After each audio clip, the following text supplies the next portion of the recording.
हर साल देश का आम आदमी जब वित्त मंत्री जी की बजट की स्पीच सुनता है तो वो इसलिए नहीं सुनता कि पीएलआई की क्या इन्वेस्टमेंट होगी, कौन सा कॉरिडोर बन रहा है। देश का आम आदमी सैलरी क्लास इसलिए बजट की स्पीच सुनता है कि उसके अंदर स्लैब में कोई रिवीजन होगा, क्या हमारी स्टैंडर्ड डिडक्शन की जो हमें डिडक्शन मिलती है वो बढ़ेगी। लेकिन इस बार बजट में देश का आम आदमी और खास तौर पे देश का मिडिल क्लास डिसअपॉइंट हुआ।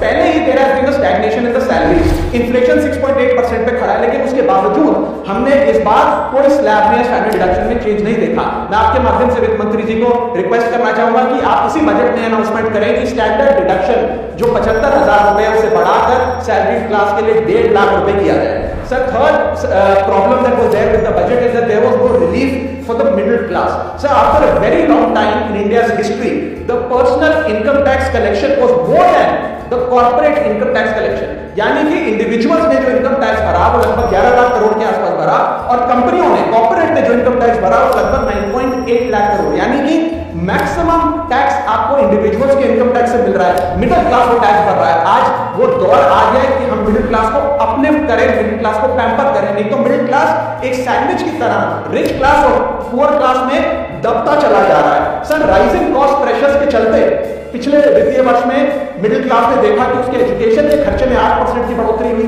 हेल्थ केयर 9% से महंगा हुआ, रेंट 7% से, फूड 6% से, ट्रांसपोर्ट 5% से।